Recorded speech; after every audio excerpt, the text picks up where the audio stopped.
I was going to talk about this thing. This is cake topper, and I'm trying to get a good angle on it.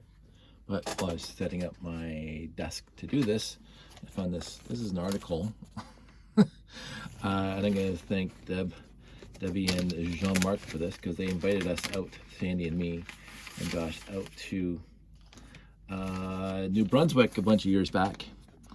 I don't know what date on this is, but you can go through my video feed and you'll see the Nova Scotia, New Brunswick lug, and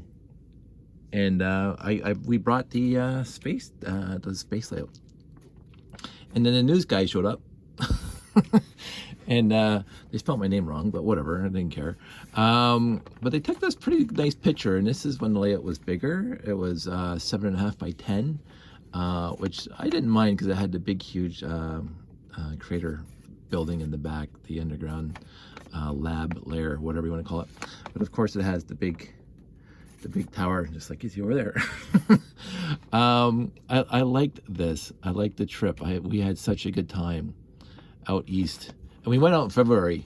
Like stupid time to go out east on the East Coast because weather gets bad. So when it got written up in the paper, they sent me a few copies, Jean-Marc and Debbie.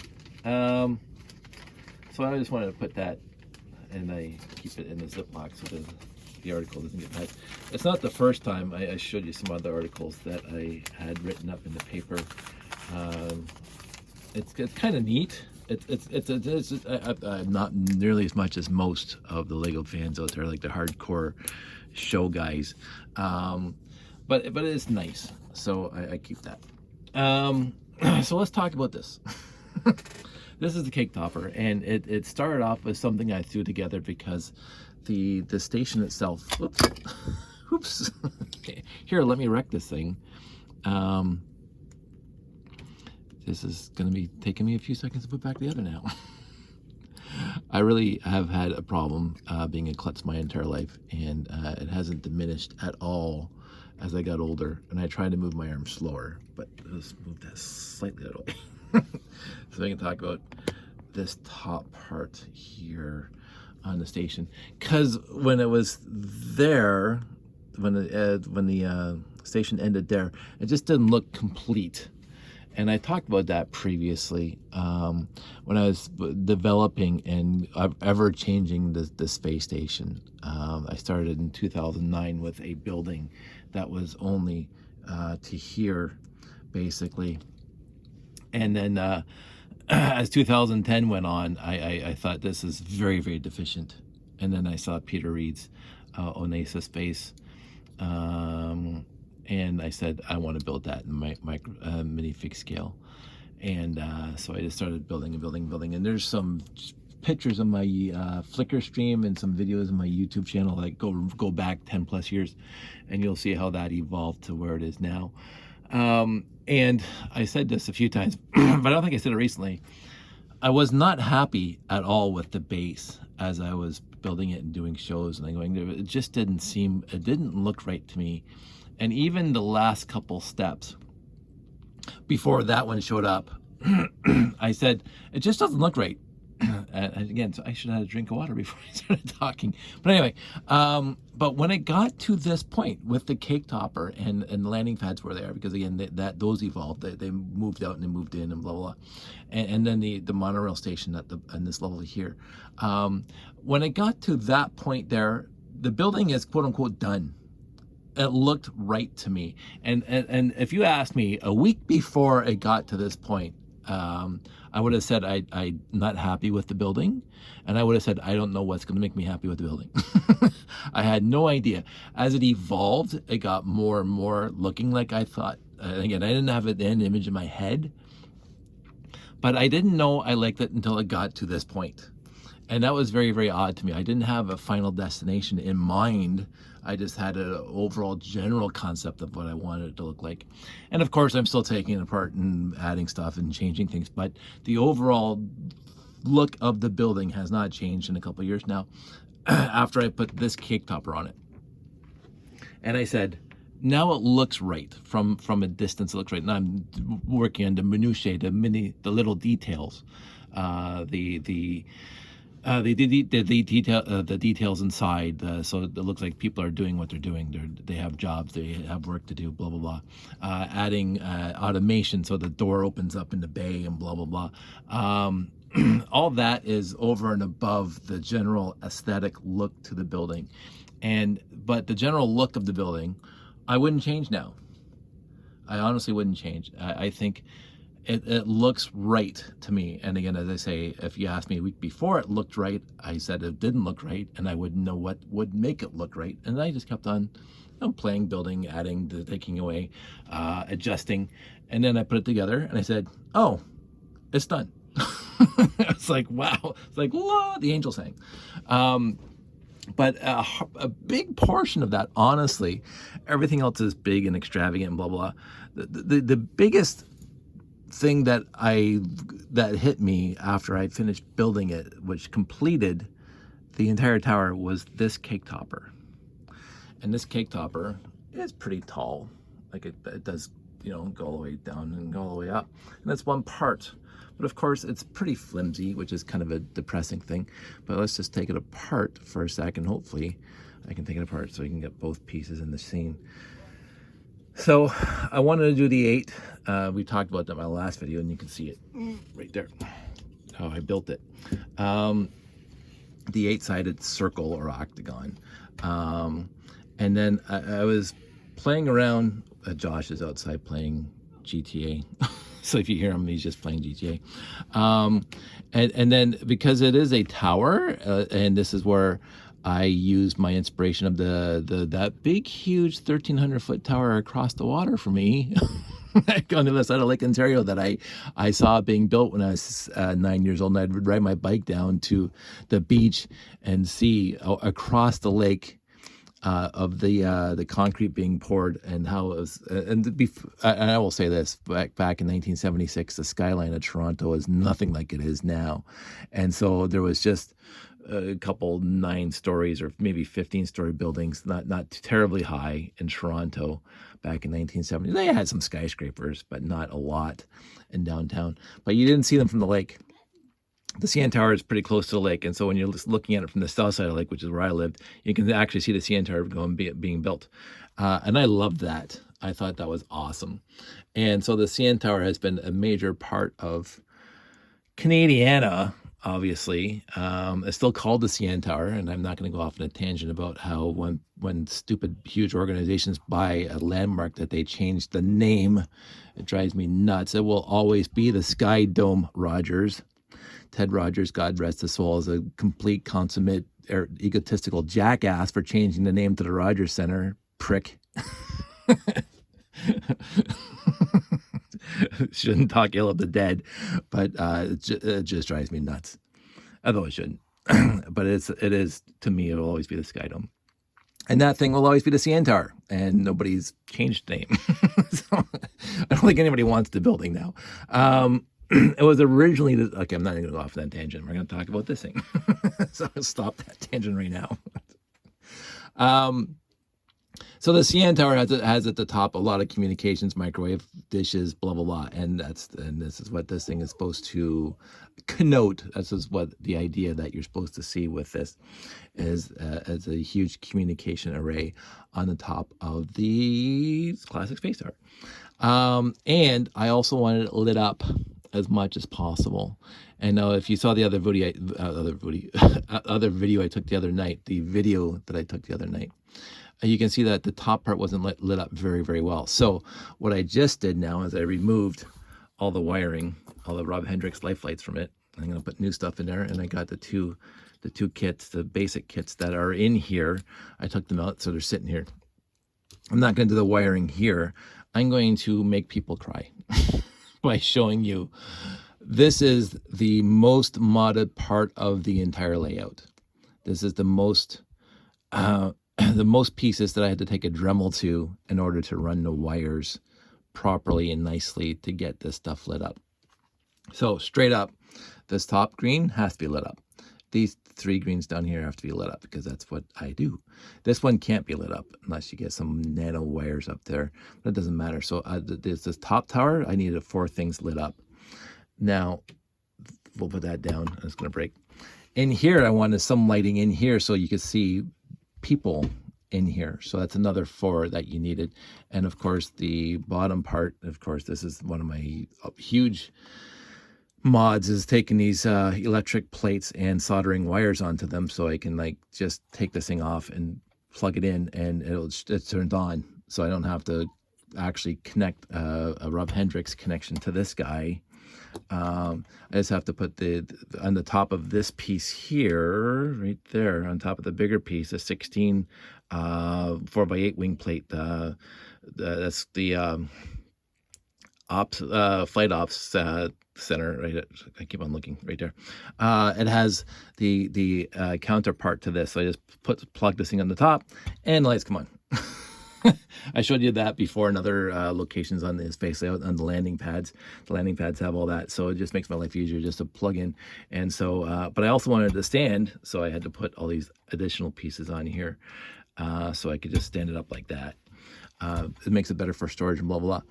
The other issue is, as I said, when I showed you how to build this thing, is that this thing across from here to here does not line up with studs. It's off, which is odd, but it's whatever. So I love using this piece. And so this whole piece comes off, right? And so you see what I had to do, and I'll just take this piece off and you can see the wire that comes up from there here, comes into here. So I put some tiles here, and those tiles interface, if you turn it 45 degrees, it sits right in there. So now this thing doesn't shake around that much. But you can see it doesn't quite line up. This piece overlaps there, and that piece overlaps there. So you cannot stud it into place. It will not lock down the studs.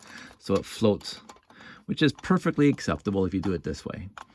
The 4x8 wing plates don't have this problem, and I don't understand why the 4x4s do have this problem. The 4x8s don't have this problem, but whatever. It doesn't matter. I overcame it by making this whole thing, this whole part here, float and lock into place like that. And I put these 1x2s here to stop, from twisting or whatever. It works well. It works well enough. And so when you're here, this thing comes off. You put it back on. Now the 2x4, and this is my first mods, because the wire has to come up and through here. And you'll say, why did you have to drill it so big? Well, here's my problem, is that I have this is the tubes that, this is my lifts inside the space station. And basically I hide one of these guys right in here. They fit very nicely right inside, like that. That fit perfectly well inside. The problem is that you have all these wires, right, that have to come out of here, and they have to be sorted, especially if you use the 6-inch leads, right? That 6-inch lead has to be hidden somewhere if it's not being like stretched to go somewhere. So what I did is I have 4 wires coming off of this guy to light this thing. And since they're right next to it, right next to it, I have to hide the other 5.5 inches of wire. Now I could cut them all and solder them all and, make them a lot shorter, but then it becomes a pain. So basically this thing comes up here, and all the wires come out of here and they get forced back down into the bottom so you can store all that wire, wrap it up. And so they all get hidden down there, all those wires. What I might do now is forego that and actually truncate the wire down to 2 or 3 inches. So I won't have to do that. And that's what these little gaps here are for. So you got the 2x4 plate here and you got the 1x4 plate here. So the wires can come out here and here, so you can light up this thing by, there we go, falls down, by putting, this is where I love the headlight brick. The headlight brick is a completely versatile brick. So what happens is that you either go like this, so the wire comes out here, and so you can put this headlight brick anywhere and this light be on there and you put it down, or you can put it down this way onto the stud and you have the light, you bend it, and this light's broken so I don't have to worry about it too much. It comes up. I've done this before. It's just a little difficult sometimes. The light can come up to that little stud there. It's not doing it this time. I've done it where the light will come to that top. There it is. So the light will come up through there. A little more difficult. It's just easier to do it this way. And then you put this on the floor here like that. So now all of a sudden this, let me just take this off because it's in my way. So I can show you better. So now that light there will light up part of this dome here, and you don't see the wires, right? Because the wires are inside the lift, this thing. So that works out well. Or I could have moved it up to the ceiling. I could have plugged it in here into the ceiling, right? That'd be fine. I could have done it this way, or, oh, this is what I meant talking about. It comes down to, there we go, there. And so it comes down from the top, and then you put this thing on there like that, see? And then you have that. And then what you can do is what I always do, and I don't have them with me right now. I don't have any white 2x2 inverted dishes. But I do have, for all intents and purposes for this video, a gray inverted dish. And what you do after you get this thing poked through is you put a gray inverted dish on it. Let me do it on screen. And then you have a light on the ceiling and it shines down. Right? I mean, it's simple and it looks good and blah, blah, blah. I don't know why I didn't do that here, because that might be better. But I think because I didn't want to drill more holes through this thing, and because I had to, again, make this hole bigger at the bottom of these 2x4x4 trans dark blue round pieces. I had to modify that because there was lots of wires coming through here, and the rest of it stayed the same. So again, I took a Dremel, made that hole bigger. I made this hole bigger, so I could take that off right now, so I can put the wires through, blah, blah, blah. But I did not have to touch this at all because the hole's already pretty big. And I only had one wire going from this section. Let me just do this again because we're talking about it. There, get in there. There we go. Lockdown. Take that off. And this is, there we go, lockdown. This hole's big enough to run one wire through without making any mods, which is fantastic because that one wire has to come up into this part here. So there's no mods on these two, like gray 2x4x4. But on this piece here, there's tons of mods because I have a ton of wiring in here. An absolute ton of wiring in here. So basically I made a mess of this. It doesn't look pretty at all. But you don't see it because it's inside.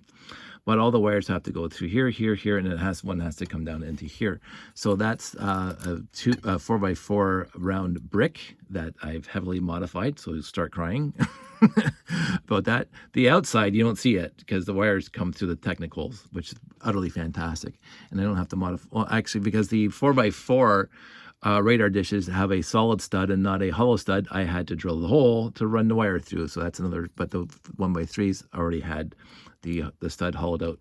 So again, that's not a mod, but this also is a mod because this is, I put this guy in here like that, and therefore all the wires have to go from here into here, right? So all the wires have to come through into here to get to here, here, here, and go back down. So this hollowing all that out makes my life a lot easier, obviously. and you cannot fit 4 wires through this to begin with nicely at all, and you can't work around that. So that's all done. But then I have, after all this is done, so we get to that point, we have this part here, which does look cool. I was happy when this was done. The ladder on the back, all the dishes and all the microwave dishes and blah, blah, blah, and the big dish on top because all space stations and Lego have to have a big radar dish on top. So, satellite dish, whatever. One wire goes all the way up through here to get to here to light up that green thing here. So obviously, it's clearly obvious that I had to do some heavy duty modifications here. And I didn't have to modify these guys because they have the cross axle, but the ladder and the thruster plate had to have a hole drilled in the middle so the wire could come through, right? And so you had to do this all the way up on every level where you had that, right? It is what it is. Again, you don't see it from the show, but that comes all the way up through there. And then it gets really interesting because of course you have to get the wire from here to there. So each one of these pieces remaining has been modified. So I had the wire coming up through these 1x2 jumper plates. I had to modify this. Where is it? Maybe I didn't. I thought I modified that guy, but I was wrong. So it comes up through the jumper plates. Did I modify the bottom? Nope. Oh, good for me. As I said earlier, I try to keep the mods, the actual drilling, down to a minimum. But I do drill where I know I have to drill. And then I have to drill through this little piece here, because of course that sits on top of the jumper plates. Let me pull that down again.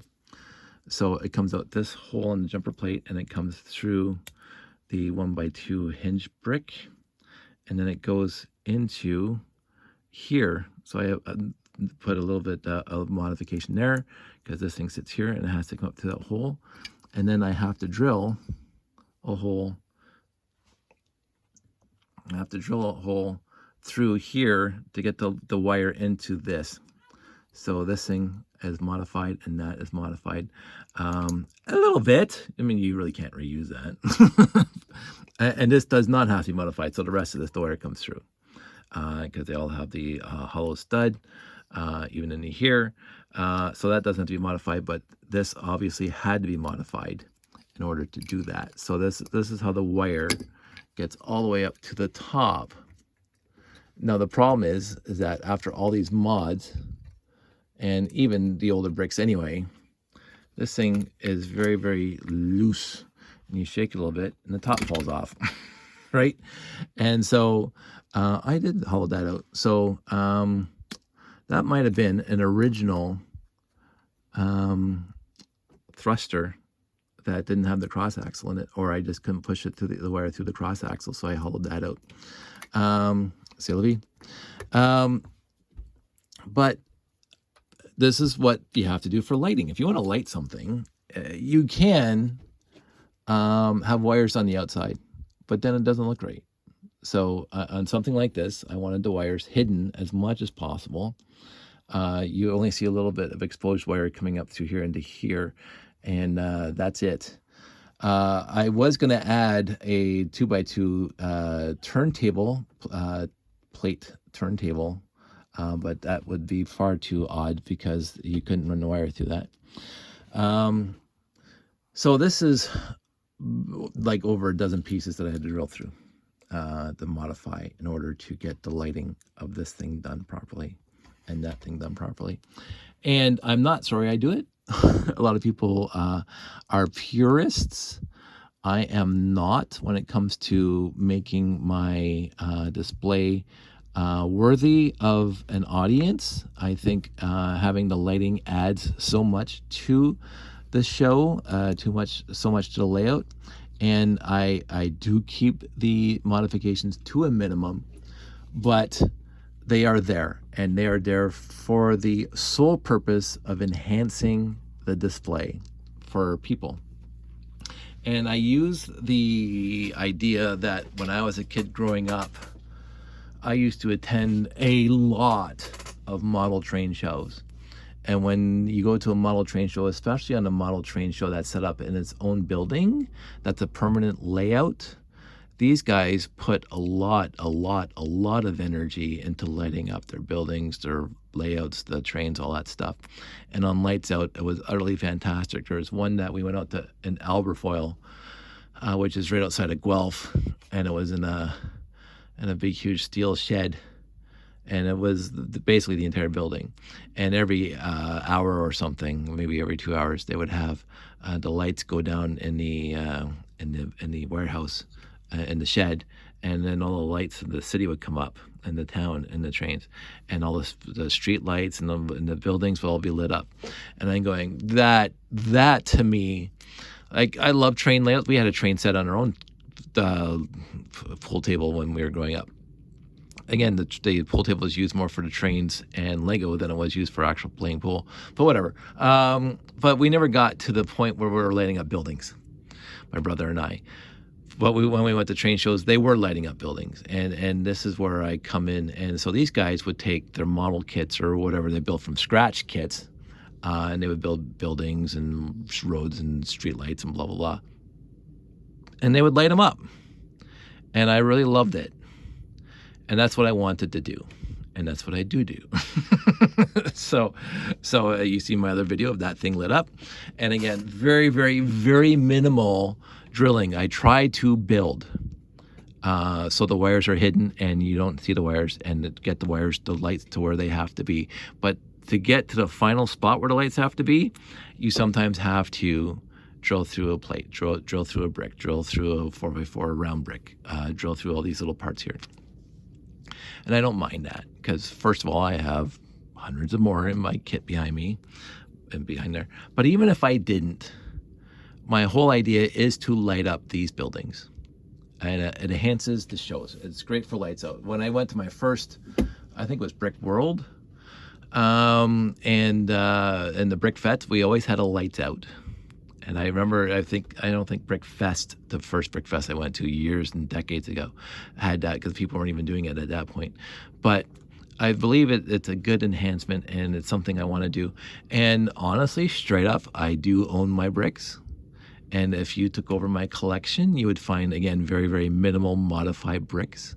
But if you don't like modified, then don't watch my videos, because I will modify when the need arises. Again, I'm not, and this is my point of demarcation. I don't use Mega Block at all. I don't use any third-party brick system from a manufacturer like Tyco, Build to Rule, knowingly, Mega Block, or I think I said Tyco already. I don't use any of those third-party stuff. That is verboten to me. I will not. I have not, and I will never will. I'm an AFOL. I'm an adult fan of Lego. I'm not an adult fan of toy building bricks. So I am specifically a Lego fan. And so my friends who don't mind third-party stuff, all the power to them, and I will never knock them for it. That's their hobby. I remember back on Lugnet, our good friend Dave Schuler was a huge proponent of third-party stuff, and good for him. And I was happy to see his stuff. But it's not me. I support other people who do the hobby their way, and usually they respect my way of doing the hobby my way. And so I've known purists that 100% Lego, no third party at all. And my whole thing is that this was invented by a Lego fan named Rob, and he's a friend of mine. And you can use these kits without one modification. You absolutely can. But you're not going to get the lights to where you need them to be for what I want them to do. So this is where I modify. I don't think I have to say anything more about that. And so you enjoy the hobby your way, and I will love your builds your way. This is how I build, and this is how I enjoy my hobby. I loved electronics when I was younger. I built circuit boards when I was younger. I would solder up transistor radios when I was younger. I got my first soldering iron probably before double digits. My only, as I've mentioned in other videos, my only issue is that I'm colorblind, so trying to figure out what the resistors are, because they're all color coded with little blues or little stripes on them. That didn't work for me. But capacitors and variable capacitors and transistors and blah blah blah, I loved that. I loved that stuff. And I loved working on stuff. And I fixed some circuit boards on my computers back in the day. And as I said, I didn't say it in this video, but other videos, I modified my Commodore 64 with dip switches and blah, blah, blah to change IRQs and blah, blah, blah. I loved that stuff. So this stuff that Rob's giving or selling plays right into my love of doing that stuff. And again, I don't have to do too many modifications of his kits right out of the bag, except if I want to make a wire longer or shorter. And normally I just leave them, I buy the 6-inch tails, the 6-inch leads on the lights. And I hide the 6 inches if it's just going from here to here. But sometimes I have to make the as I showed you in another video, sometimes I have to make the lead longer, and sometimes I make it shorter. Like there's a short one in here, somewhere. There it is. Because I didn't want to hide all that wire. So it basically went from here, the actual basic kit, to this light here. You know, it is what it is. And I had to make a longer one to get from, well, maybe I didn't. Maybe it's a broken one. To get from the brick to this light at the top. So I'm gonna put all brand new lights in there. I got newer kits. These are one of his original kits, and this was a soft white kit, and the lights don't work, and this one broke when I was taking it apart. I actually keep all these broken pieces, and I solder them back if I have to make something new. I'm gonna wire this thing up again, and I'm gonna light it up again, and I'm gonna be happy with it. And this time, because I use a kit in here that runs these 4 lights, 1, 2, 3, 4, and I have a kit inside here. Put that aside. I have a kit inside here that put 4 lights inside this area here. I'm gonna use 2 more, and I'm gonna put them up here to shine up on this thing, so you can see this thing lit up. So they're probably going to be like something like right along the lines of